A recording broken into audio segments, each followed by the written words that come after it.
الحمد لله رب العالمين والصلاة والسلام على سيد المرسلين بسم الله الرحمن الرحيم لا يمسه إلا المطهرون۔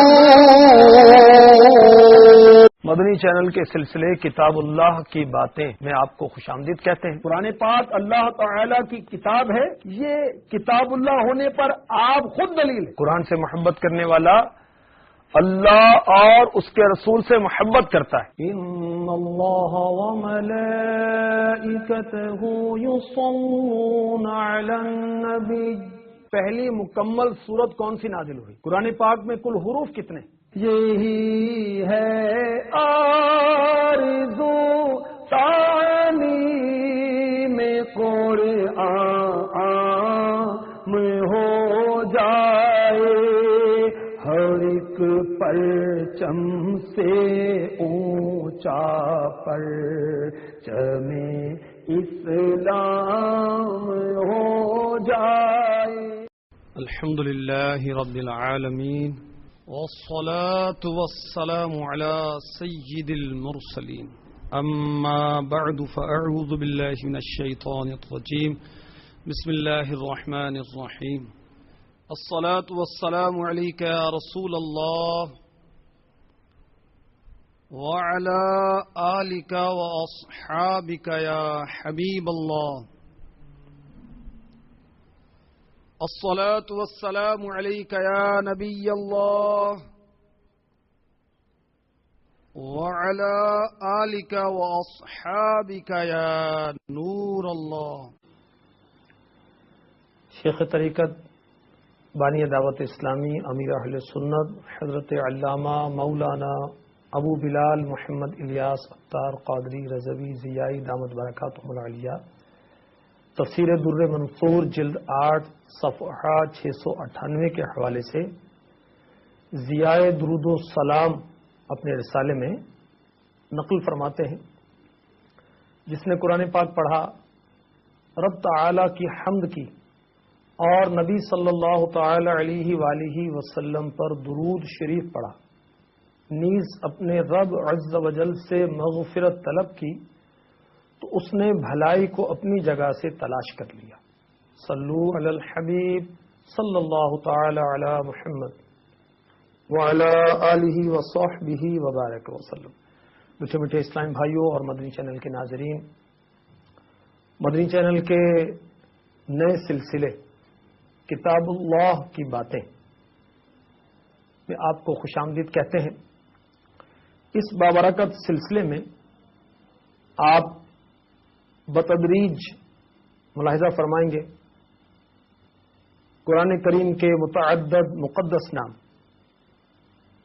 قرآن کی صورتوں اور آیات کے متعلق اہم معلومات، قرآن کے متعلق اسلامی عقائد، قرآن عظیم کی غیبی خبریں، قرآن کریم کی پیشن گوئیاں، اعجاز قرآن اور اعجاز قرآن، قرآن کس طرح جمع ہوا، تاثیر قرآن، قرآن پاک کی فصاحت و بلاغت، قرآن کریم کی جامعیت، قرآن پاک اور سائنس، برکات قرآن، تلاوت قرآن کے ظاہری آداب، تلاوت قرآن کے باطنی آداب اور بہت کچھ انشاءاللہ عز و جل۔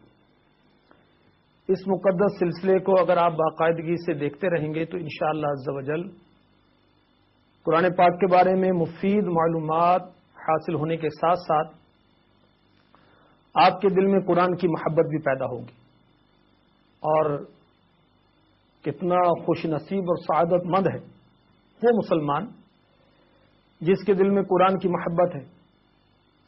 چنانچہ طبرانی شریف میں ہے، فقیہ امت حضرت سیدنا عبداللہ ابن مسعود رضی اللہ تعالی عنہ نے فرمایا، جو شخص یہ پسند کرتا ہو کہ اس سے اللہ تعالی اور اس کا رسول صلی اللہ تعالی علیہ وآلہ وسلم محبت کرے، وہ غور کرے، اگر وہ قرآن سے محبت کرتا ہے تو وہ اللہ اور اس کے رسول عز و جل و صلی اللہ تعالی علیہ وآلہ وسلم سے محبت کرتا ہے.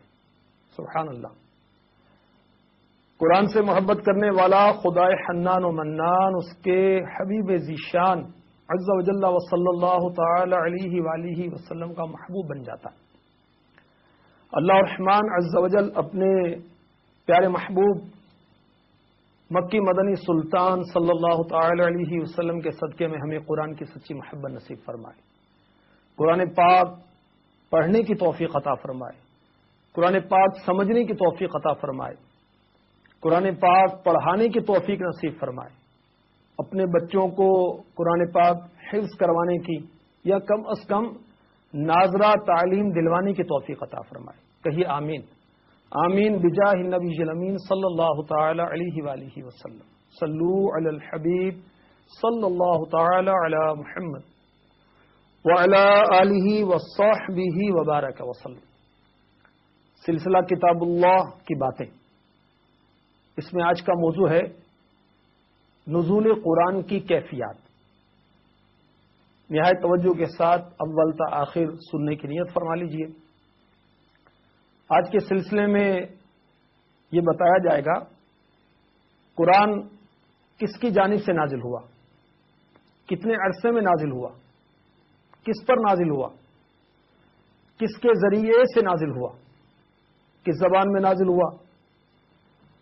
قرآن پاک کے بتدریج نزول میں حکمتیں کیا ہیں, وحی کسے کہتے ہیں, پہلی وحی, وحی کی اقسام, وحی کی کیفیات وغیرہ انشاءاللہ عز و جل. بالخصوص مدنی چینل کے ناظرین کی بارگاہ میں عرض ہے کہ قلم و کاغذ ہاتھ میں رکھیں, ڈائری وغیرہ, اور ضرورتاً لکھتے جائیں. سب سے پہلے یہ ملاحظہ فرمائیے کہ قرآن پاک کس کی جانب سے نازل ہوا. چنانچہ پارہ 19 سورۃ الشعراء آیت 192 تا 196 سنیے اور ایمان تازہ کیجیے. وَإِنَّهُ لَتَنزِيلُ رَبِّ الْعَالَمِينَ نزل به الروح الأمين على قلبك لتكون من المنذرين بلسان عربي مبين وإنه لفي زبر الأولين. ترجمہ کنز الایمان. اور بے شک یہ قرآن رب العالمین کا اتارا ہوا ہے, اسے روح الامین لے کر اترا تمہارے دل پر کہ تم ڈر سناؤ روشن عربی زبان میں, اور بے شک اس کا چرچا اگلی کتابوں میں. ان آیات کی تفسیر خزائن العرفان میں صدر الافاضل مفتی حافظ سید نعیم الدین مراد آبادی علی رحمۃ اللہ الہادی نے یوں کی. فرماتے ہیں روح الامین سے مراد حضرت جبریل امی علیہ السلام ہے, جو وحی کے امین ہے یعنی امانت دار ہے. قرآن ہمارے آقا علیہ الصلوۃ والسلام کے قلب اطہر پر اترا تاکہ آپ صلی اللہ تعالی علیہ وسلم اسے محفوظ رکھیں اور سمجھیں اور نہ بھولیں. مفتی صاحب فرماتے ہیں دل کی تخصیص اس لیے ہے کہ در حقیقت وہی مخاطب ہے, اور تمیز و عقل و اختیار کا مقام بھی وہی دل ہے. تمام اعضاء اس کے مسخر و مطیع ہیں.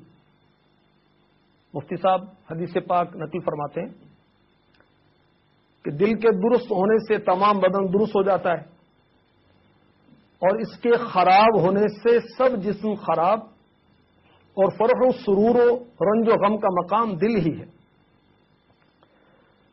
جب دل کو خوشی ہوتی ہے تمام اعضاء پر اس کا اثر پڑتا ہے, تو وہ مثل رئیس کے ہے, وہی موضع یعنی مقام ہے عقل کا. تو امیر مطلق ہوا, اور تکلیف جو عقل و فہم کے ساتھ مشروط ہے اسی کی طرف راجع ہوئی. قرآن پاک کا اگلی کتابوں میں بھی چرچا تھا. میٹھے میٹھے اسلام بھائیوں اور مدنی چینل کے ناظرین، جو آیات تلاوت کی گئیں اس کی تفسیر سے معلوم ہوا قرآن پاک رب العالمین جل جلالہ کی طرف سے نازل ہوا. سید الملائکہ ان تمام فرشتوں کے آقا جبریل امی علیہ السلام کے واسطے سے ان کے ذریعے سے نازل ہوا. قلب مصطفیٰ صلی اللہ تعالی علیہ وسلم پر نازل ہوا، عربی زبان میں نازل ہوا. اور اس کا یعنی قرآن پاک کا چرچا تمام سابقہ آسمانی کتابوں توریت، انجیل، زبور وغیرہ سب میں ہے. میٹھے میٹھے اسلام بھائیوں اور مدنی چینل کے ناظرین، آئیے اب یہ ملاحظہ فرمائیے قرآن کب نازل ہوا. چنانچہ پارہ 2 سورۃ البقرہ آیت 185 میں ارشاد ہوتا ہے، شہر رمضان الذی انزل فیہ القرآن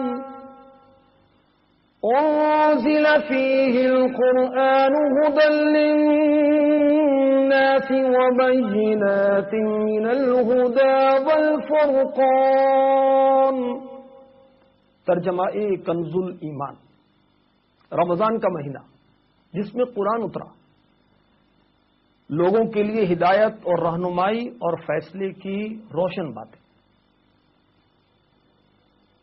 پارہ 30 سورہ قدر آیت نمبر 1 میں ارشاد ہوتا ہے، اِنَّا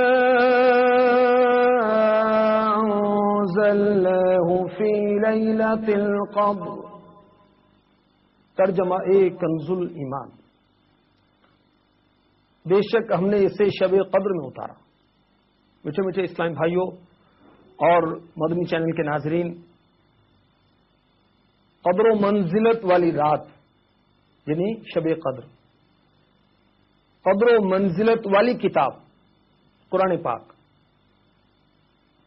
لوح محفوظ سے آسمان دنیا پر بیت العزت میں یک بارگی مکمل نازل ہوا، اور پھر 23 سال کے عرصے میں وقتاً فوقتاً اس کا نزول ہوتا رہا.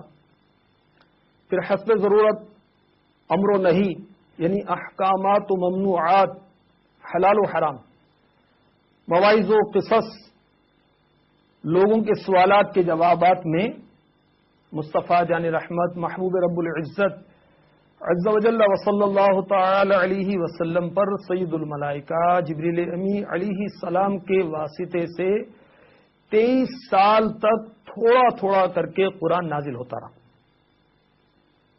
ماہ رمضان کے قربان، اس کی شان دیکھیے کہ قرآن رمضان میں نازل ہوا، اور صرف قرآن ہی نہیں، اسی ماہ مبارک میں دیگر آسمانی کتب و صحائف کا بھی نزول ہوا. چنانچہ مصنف ابن ابی شیبہ حدیث نمبر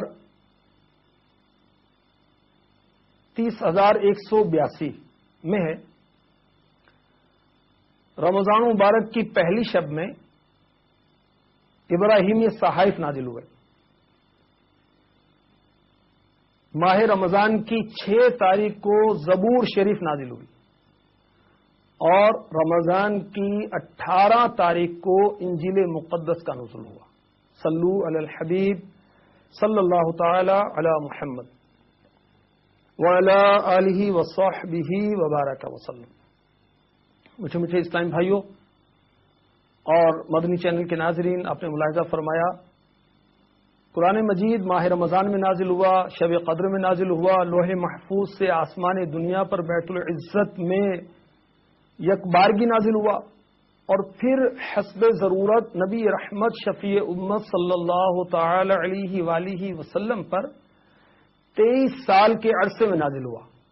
میرے آقا صلی اللہ تعالی علیہ وآلہ وسلم نے اعلان نبوت سے قبل 40 سال کے حیات مبارکہ گزاری، اعلان نبوت کے بعد 13 سال، تو یوں آپ نے مکے میں 53 سال گزارے اور 10 سال مدینہ پاک میں. تو تو اعلان نبوت کے بعد 13 سال مکے میں، 10 سال مدینے میں، تو ان 23 سالوں میں قرآن پاک کا بتدریج نزول ہوتا رہا۔ آئیے اب یہ ملاحظہ فرمائیے کہ قرآن پاک کے عربی زبان میں نازل ہونے میں کیا حکمت ہے۔ چنانچہ پارہ 13 سورۃ الرعد آیت 37 میں ارشاد ہوتا ہے وَكَذَلِكَ أَنزَلْنَاهُ حُكْمًا عَرَبِيًّا، ترجمہ، اور اسی طرح ہم نے اسے عربی فیصلہ اتارا۔ یہ ترجمہ کنز الایمان سے میں نے پیش کیا۔ تفسیر خزائن عرفان میں اس آیت کی تفسیر یوں لکھی ہے، جس طرح پہلے انبیاء علیہم الصلاۃ والسلام کو ان کی زبانوں میں احکام دیے گئے تھے، اسی طرح ہم نے یہ قرآن اے سید انبیاء صلی اللہ تعالی علیہ وآلہ وسلم آپ کی زبان عربی میں نازل فرمایا۔ بعض مشرکین کو شبہ تھا کہ قرآن عربی زبان میں کیوں نازل کیا گیا۔ اللہ تبارک و تعالی نے اس شبے کو زائل کرنے کے لیے فرمایا کہ انبیاء صادقین علیہم الصلاۃ والسلام پر جو کتابیں اور صحائف نازل کیے گئے وہ ان کی زبانوں میں تھے، تو قرآن میٹھے میٹھے اسلام بھائیوں عربی زبان میں اس لیے نازل کیا گیا کہ ہمارے آقا مکی مدنی صلی اللہ تعالی علیہ وآلہ وسلم چونکہ عربی ہیں، اس لیے قرآن پاک بھی عربی زبان میں نازل ہوا۔ قرآن پاک سابقہ تمام آسمانی کتابوں کی تصدیق کرتا ہے، جیسا کہ پارہ 6 سورۃ المائدہ آیت 48 میں ارشاد ہوتا ہے وَأَنزَلْنَا إِلَيْكَ الْكِتَابَ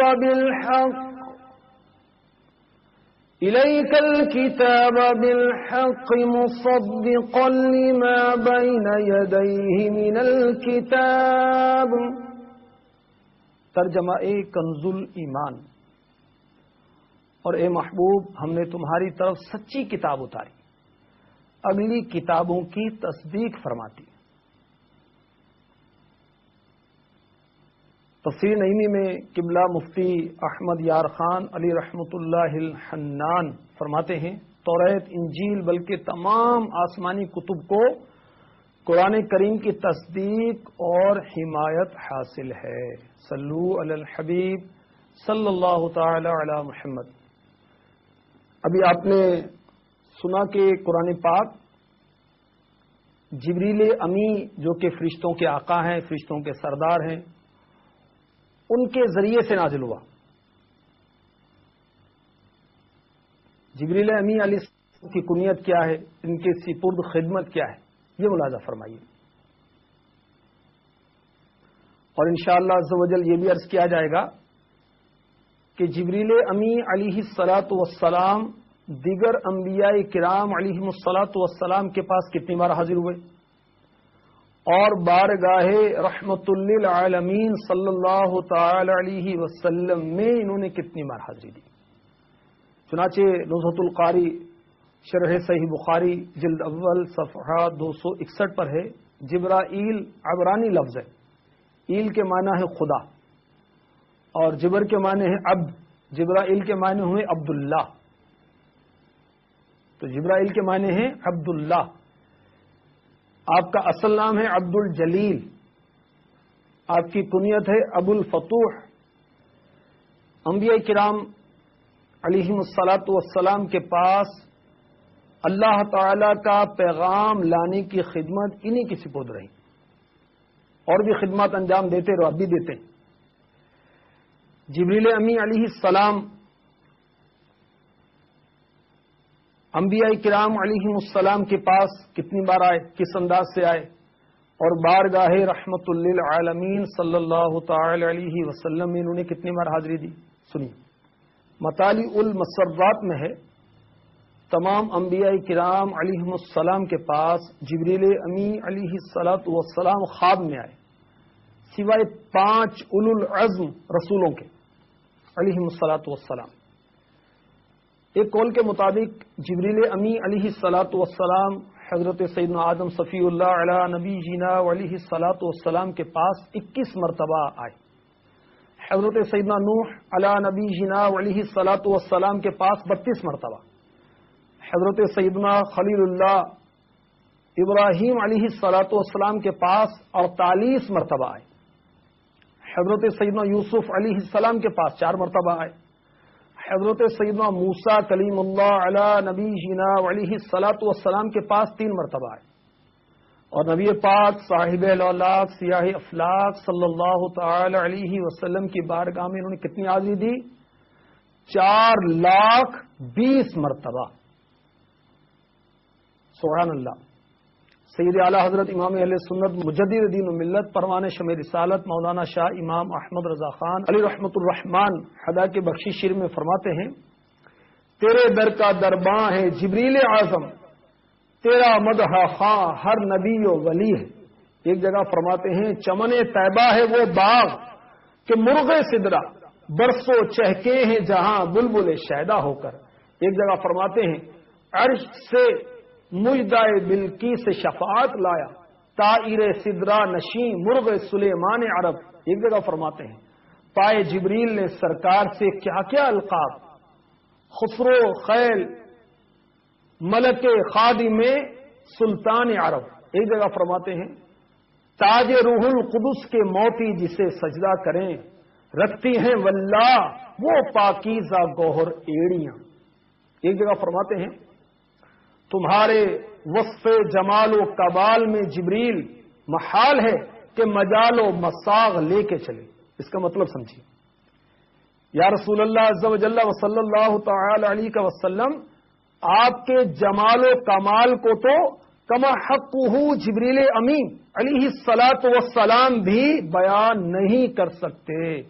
صلو علی الحبیب صلی اللہ تعالی علی محمد وعلی آلہ وصحبہ وبارک وسلم. میٹھے میٹھے اسلام بھائیوں اور مدنی چینل کے ناظرین، تمام سابقہ آسمانی کتابیں انبیاء کرام علیہم الصلاۃ والسلام پر یک بارگی نازل ہوئی. قرآن بتدریج نازل کیا گیا. اس کی کیا حکمت ہے؟ آئیے سماعت فرمائیے. کفار نہنجار نے اعتراض کیا قرآن پاک ایک بار ہی کیوں نہ نازل کیا گیا؟ تو اللہ تبارک و تعالی کی جانب سے جواب آیا. چنانچہ پارہ 18 سورۃ الفرقان آیت 32-33 سنیے. وقال الذين كفروا لولا نزل عليه القرآن جملة واحدة كذلك لنثبت به فؤادك ورتلناه ترتيلا ولا يأتونك بمثل إلا جئناك بالحق وأحسن تفسيرا. ترجمہ ایک کنز الایمان. اور کافر بولے قرآن ان پر ایک ساتھ کیوں نہ اتار دیا؟ ہم نے یوں ہی بتدریج اسے اتارا ہے کہ اس سے تمہارا دل مضبوط کرے. اور ہم نے اسے ٹھہر ٹھہر کر پڑھا اور وہ کوئی کہاوت تمہارے پاس نہ لائیں گے مگر ہم حق اور اس سے بہتر بیان لے آئیں گے. خزائن العرفان میں قبلہ مفتی نعیم الدین مراد آبادی علیہ رحمت اللہ الہادی فرماتے ہیں جیسے کہ توریت و انجیل و زبور میں سے ہر ایک کتاب ایک ساتھ اتری تھی، کفار کا یہ اعتراض بالکل اتری تھی. کفار کا یہ اعتراض بالکل فضول اور محمل ہے کیونکہ قرآن کریم کا معجزہ و محتج بھی ہونا ہر حال میں یکساں ہے، چاہے یک بارگی نازل ہو یا بتدریج نازل ہو. بلکہ قرآن کے بتدریج نازل فرمانے میں اس کے اعجاز کا اور بھی کامل اظہار ہے. جب ایک آیت نازل ہوئی اور تحدی کی گئی، خلق اس کے مثل بنانے سے عاجز رہی، تو خلق کے مثل بنانے سے عاجز ہونا ظاہر ہوا. دوسری آیت اتری، اسی طرح اس کا اعجاز ظاہر ہوا. اس طرح برابر آیت آیت ہو کر قرآن پاک نازل ہوتا رہا اور ہر دم اس کی بے مثالی اور خلق کی عاجزی ظاہر ہوتی رہی. غرض کفار کا اعتراض محض لغو بے معنی ہے. آیت میں اللہ تعالیٰ بتدریج نازل فرمانے کی حکمت ظاہر فرماتا ہے. صلو علی الحبیب صلی اللہ تعالی علی محمد. قرآن پاک کے بتدریج نازل ہونے کی حکمتیں جو علماء نے بیان کی اور کتابوں میں لکھی، سماعت فرمائیے.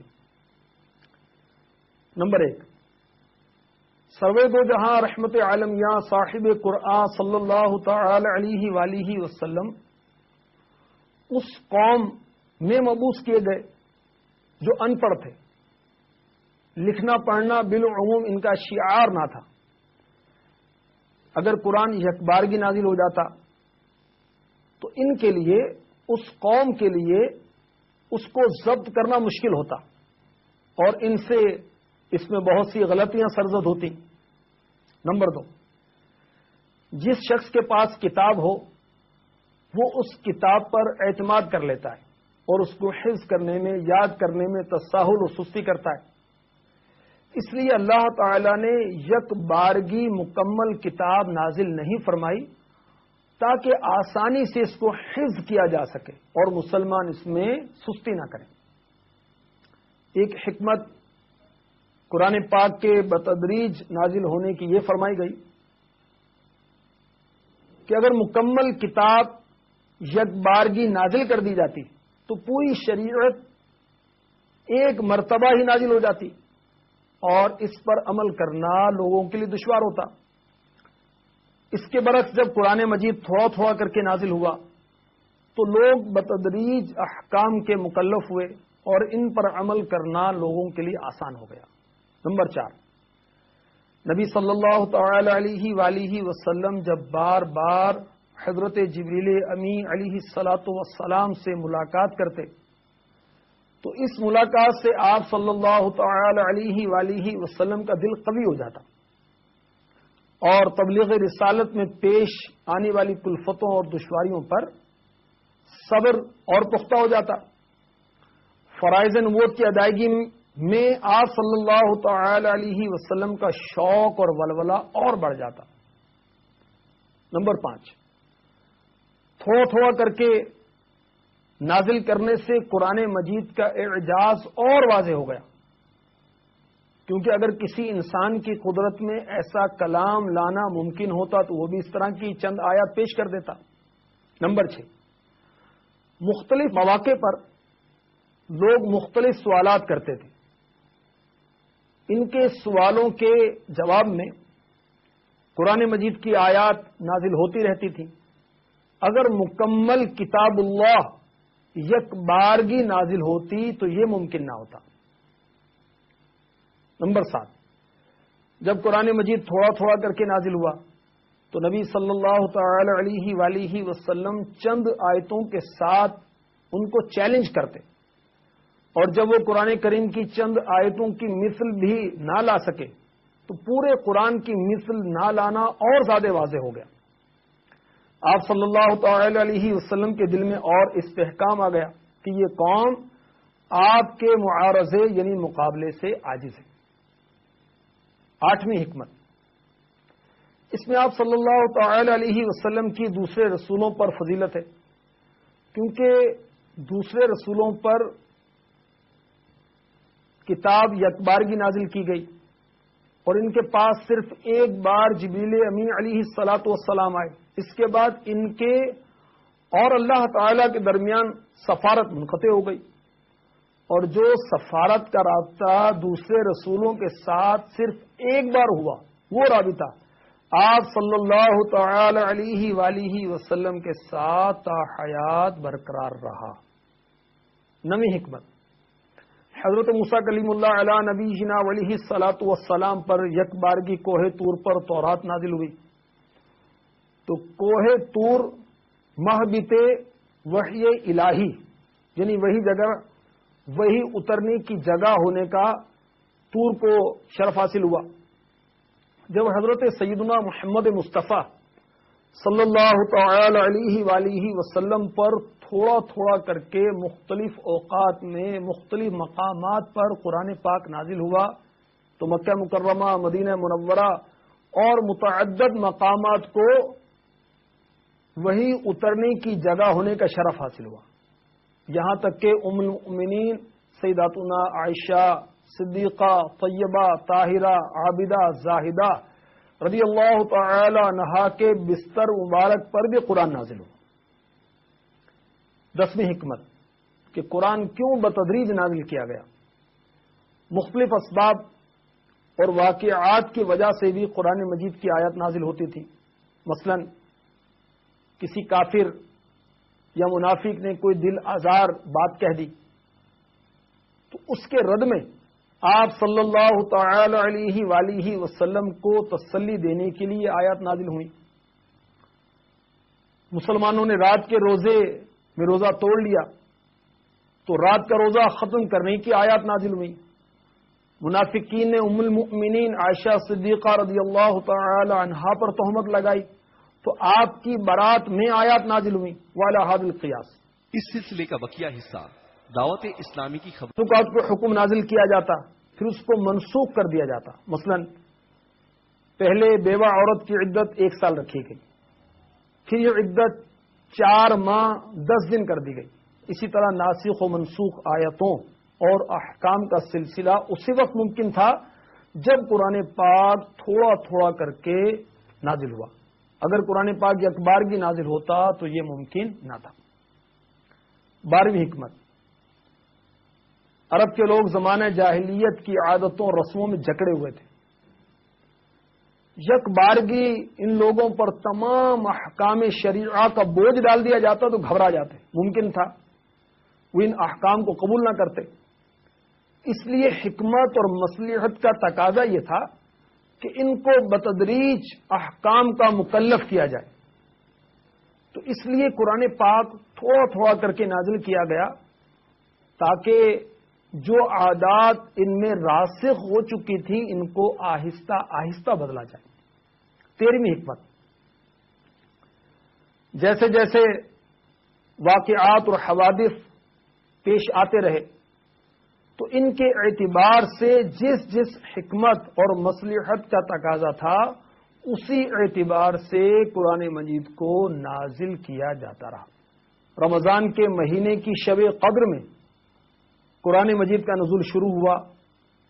مسلسل 23 سال تک آقا مولا محمد مصطفیٰ صلی اللہ تعالی علیہ وسلم پر قرآن مجید تھوڑا تھوڑا کر کے نازل ہوتا رہا، اور اس طرح نبی صلی اللہ تعالی علیہ وسلم کی رسالت کی زندگی کا کوئی وقت وحی الہی عز و جل سے رابطے کے بغیر نہیں گزرا، اور جبریل امی علیہ الصلاۃ والسلام کی رفاقت اور معیت یعنی ہمراہی آپ صلی اللہ تعالی علیہ وسلم کی بعثت مبارکہ کی زندگی کا کوئی دور خالی نہ رہا۔ صلو علی الحبیب صلی اللہ تعالی علی محمد وعلی آلہ وصحبہ وبارک وسلم۔ میٹھے میٹھے اسلام بھائیوں اور مدنی چینل کے ناظرین، آئیے اب نزول وحی کی ابتدا اور اس کی کیفیات کیا تھیں یہ میں آپ کی خدمت میں پیش کرتا ہوں۔ چنانچہ صحیح بخاری اور صحیح مسلم میں ہے، ام المؤمنین حضرت سیداتنا عائشہ صدیقہ طیبہ طاہرہ عابدہ زاہدہ عفیفہ رضی اللہ تعالی عنہا بیان کرتی ہیں رسول اللہ عز و جل و صلی اللہ تعالی علیہ وسلم پر وحی کی ابتدا سچے خوابوں سے ہوئی۔ رسول اللہ عز و جل و صلی اللہ تعالی علیہ وآلہ وسلم جو خواب دیکھتے اس کی تعبیر روشن صبح کی طرح ظاہر ہو جاتی۔ پھر آپ صلی اللہ تعالی علیہ وسلم کے قلب اطہر میں تنہائی کی محبت پیدا کی گئی۔ آپ صلی اللہ تعالی علیہ وسلم غار ہرا میں جا کر تنہائی میں عبادت کرنے لگے۔ کئی کی راتیں غار میں رہتے اور خورد و نوش یعنی کھانے پینے کا سامان ساتھ لے جاتے۔ کھانے پینے کی چیزیں ختم ہو جاتی تو ام المؤمنین حضرت سیداتنا خدیجۃ الکبریٰ رضی اللہ تعالی عنہا حاضر ہوتی اور چیزیں لے جاتی.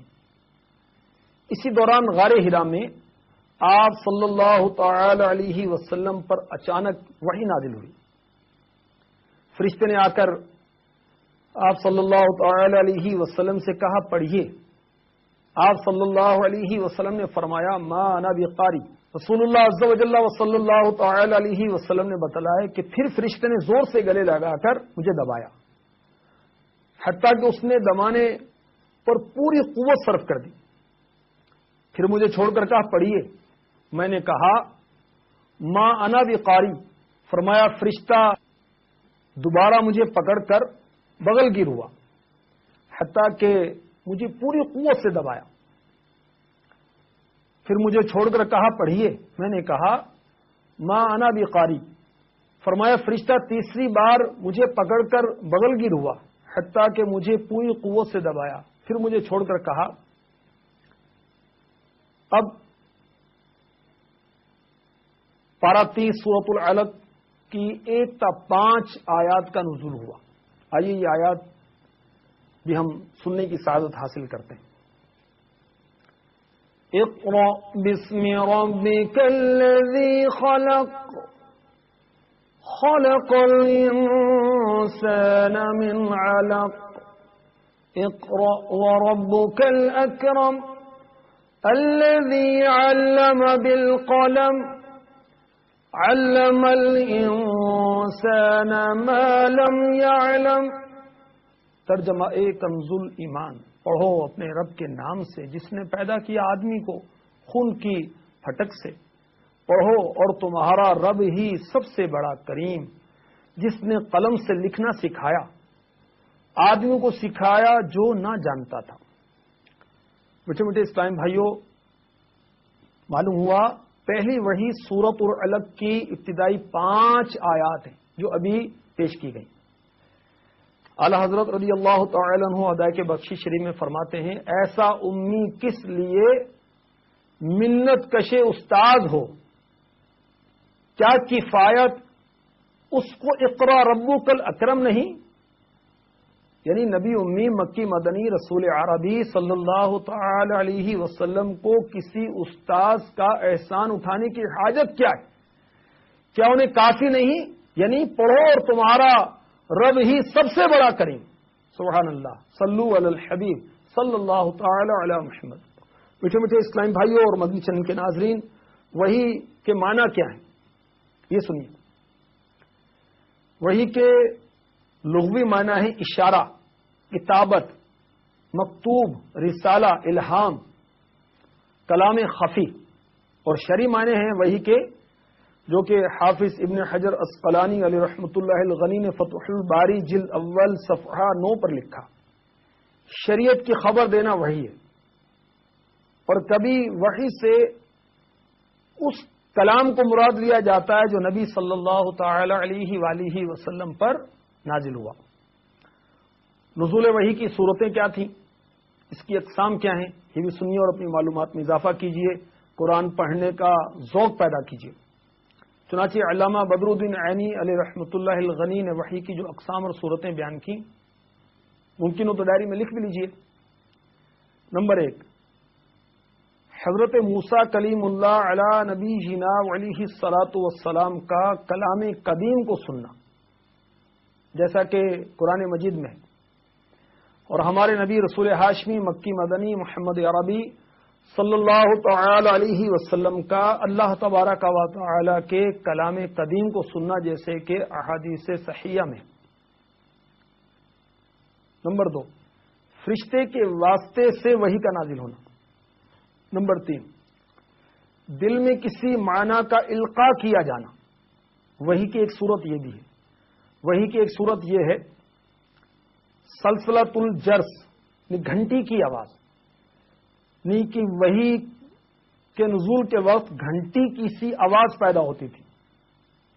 ایک صورت یہ کہ حضرت سیدنا جبریل امی علیہ السلام کسی غیر معروف آدمی کی شکل میں آ کر بات کریں، جیسے ایک عربی یعنی عرب کے دیہاتی کی شکل میں آئے.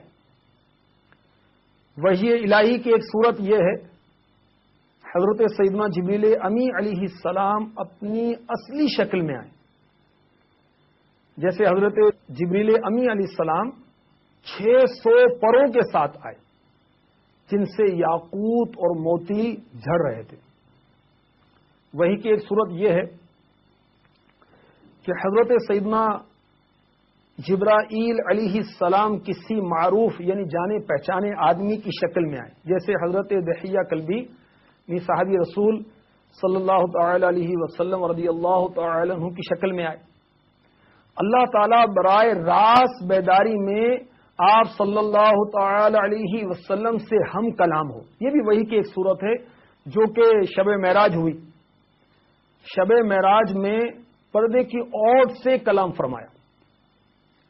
وہی کی ایک صورت یہ ہے کہ اللہ تعالیٰ آپ صلی اللہ تعالی علیہ وسلم سے نیند میں ہم کلام ہو. جیسے جامع ترمذی میں حدیث مرفوع ہے، فرمایا میں نے اللہ تعالیٰ کو بہت حسین صورت میں دیکھا.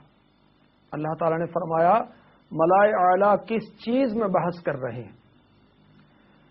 نزول وحی کی ایک صورت یہ ہے کہ نبی امی رسول ہاشمی مکی مدنی محمد عربی صلی اللہ تعالی علیہ وسلم کو خواب میں کوئی واقعہ دکھایا جائے. جیسے حضرت سیدنا ابراہیم خلیل اللہ علی نبی جنا علیہ الصلاۃ والسلام نے خواب دیکھا کہ آپ اپنے فرزند حضرت اسماعیل ذبیح اللہ علی نبی جنا علیہ الصلاۃ والسلام کو ذبح کر رہے ہیں. یہ نبی کا خواب بھی وحی الہی ہوتا ہے. تو وحی کی یہ 10 صورتیں حضرت علامہ بدر الدین عینی علیہ رحمۃ اللہ الغنی نے بیان کی. نبی فرشتے کو کیسے پہچانتا ہے اس کی صورت بھی آپ نے لکھی. فرشتہ یعنی جبریل امی علیہ السلام جو غار حرا میں میرے آقا علیہ الصلوۃ والسلام کے پاس آئے، یہ 17 رمضان کی تاریخ تھی، پیر کا دن تھا، اور میرے آقا علیہ الصلوۃ والسلام کی عمر مبارک تھی 40 سال. تو جس طرح اللہ تبارک و تعالی نے اپنے بندوں کو یہ طاقت دی ہے، یہ قوت دی ہے، یہ پہچان دی ہے کہ وہ پہچان لیتے ہیں، اسی طرح اللہ تبارک و تعالی نے اپنے نبیوں کو ایک خاص صفت عطا فرمائی ہے، جس کے بارے میں امام غزالی رحمۃ اللہ علیہ فرماتے ہیں احیاء العلوم جلد 4 صفحہ 190 پر کہ نبی کو ایک ایسی صفت حاصل ہوتی ہے جس سے وہ فرشتوں کو دیکھتا اور ان کا مشاہدہ کرتا ہے. جس طرح بینا یعنی آنکھ والے آدمی کو ایک صفت حاصل ہے، وہ اندھوں میں ممتاز کرتا ہے، مبصرات کا ادراک کرتا ہے، چیزوں کو پرکھتا ہے، پہچانتا ہے. تو اس طرح نبی بھی فرشتے کو پہچان لیتے ہیں. سلسلے کے آخر میں آپ کو دعوت اسلامی کے مدنی ماحول کے بہار بھی پیش کرتا ہوں، اور آپ کو یہ بھی عرض کروں گا کہ دعوت اسلامی کے مدنی ماحول سے وابستہ ہو کر قرآن پاک کی تعلیمات کو دنیا بھر میں عام کرنے کے لیے کوشاں ہو جائیے. دعوت اسلامی الحمدللہ قرآن اور سنت کی تعلیمات کو عام کر رہی ہے. دعوت اسلامی بچوں کو، بچیوں کو، بڑی عمر کے نوجوانوں کو، بالغان کو، بڑی عمر کے اسلامی بھائیوں کو،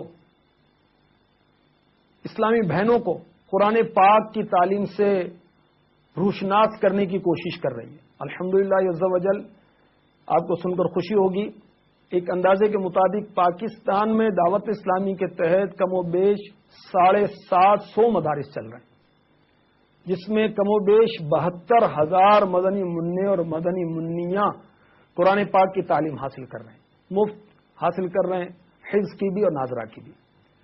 اسلامی بہنوں کے لیے بھی مدرسۃ المدینہ بالغات کی ترکیب ہے، جس میں اسلامی بہنیں اسلامی بہنوں کو پڑھاتی ہیں. بالغ اسلامی بھائیوں کے لیے مدرسۃ المدینہ بالغان کی ترکیب ہے، جس میں اسلامی بھائی اسلامی بھائیوں کو پڑھاتے ہیں، مفت پڑھاتے ہیں، اور قرآن پڑھانے کے ساتھ ساتھ سنتیں بھی سکھاتے ہیں، نماز بھی سکھاتے ہیں، دعائیں بھی یاد کراتے ہیں، درس و بیان بھی سکھاتے ہیں.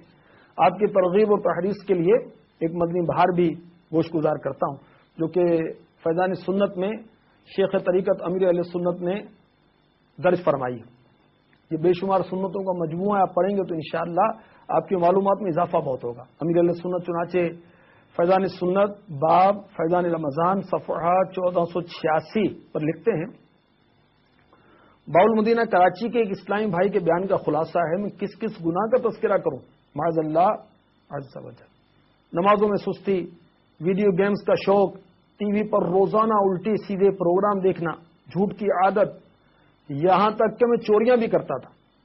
میری خوش قسمتی کہ رمضان کے آخری عشرے میں، یہ سن 2000 کی بات ہے، 1421 سن ہجری، جامع مسجد آمینہ، شکیل گارڈن، اوکھائی کمپلیکس، باول مدینہ کراچی، دعوت اسلامی کے عاشقان رسول کے ساتھ مجھے اجتماعی اعتکاف کی سعادت مل گئی۔ آمینہ مسجد کی دوسری منزل پر دعوت اسلامی کے قائم کردہ مدرسۃ المدینہ میں میں نے داخلہ بھی لے لیا۔ الحمدللہ عز و جل عالمی مدنی مرکز فیضان مدینہ میں ہفتہ وار سنتوں بھرے اجتماع میں شرکت کرتا رہا۔ الحمدللہ عز و جل میری کوششوں سے ہمارے گھر میں مدنی ماحول بن گیا۔ گھر کے اندر مکتبۃ المدینہ کی طرف سے جاری کردہ سنتوں بھرے بیانات کی کیسٹیں چلایا کرتا ہوں۔ الحمدللہ عز و جل قرآن پاک حفظ کر لینے کے بعد تادم تحریر جامعۃ المدینہ میں درس نظامی کر رہا ہوں۔ مدرسۃ المدینہ میں تدریس کی بھی ترکیب ہے۔ اپنے ذیلی مشاورت کے نگران کے ماتحت رہ کر تبلیغ قرآن و سنت کی عالمگیر غیر سیاسی تحریک دعوت اسلامی کے مدنی کاموں کی دھومیں مچانے کی بھی کوشش کر رہا ہوں۔ صلو علی الحبیب صلی اللہ تعالی علی محمد۔ میٹھے میٹھے اسلام بھائیوں اور مدنی چینل کے ناظرین، آپ نے ملاحظہ فرمایا ایک ایسا نوجوان جو گناہوں بھری زندگی گزار رہا تھا، نمازوں سے غافل تھا، ویڈیو گیمز کا شوقین تھا، ٹی وی پر روزانہ الٹے سیدھے پروگرام دیکھا کرتا، جھوٹ کا عادی، چوریاں کرنے والا، جب اسے دعوت اسلامی کا پاکیزہ ماحول ملا، سنتوں بھرا ماحول ملا، قرآن پاک سیکھنے سکھانے والا ماحول ملا، تو اس پر کیا اثر ہوا کہ ماشاءاللہ یہ مدرسۃ المدینہ میں داخل ہوا اور قرآن پاک کا حافظ بن گیا، اور ماشاءاللہ عالم بننے کے لیے جامعۃ المدینہ میں داخل ہو گیا۔ اللہ تبارک و تعالی ہم پر دم فرمائے، قرآن پاک کا فیضان ہم پر جاری فرمائے۔ اللہ تبارک و تعالی ہمیں تلاوت کی توفیق عطا فرمائے، ہم تلاوت بھی کریں، ترتیل کے ساتھ بھی پڑھیں اور ظاہری اور باطنی آداب کو بھی ملحوظ رکھ سکیں۔ آمین آمین آمین بجاہ النبی الامین صلی اللہ تعالی علیہ وسلم۔ صلو علی الحبیب صلی اللہ تعالی علی محمد۔ مجھے اپنی اور ساری دنیا کے لوگوں کی اصلاح کی کوشش کرنی ہے انشاءاللہ عز و جل۔ اللہ کرم ایسا کرے تجھے پہ جہاں میں، اے دعوت اسلامی میری دھوم مچی ہو اے دعوت اسلامی میری دھوم مچی ہو اے دعوت اسلامی میری دھوم مچی ہو۔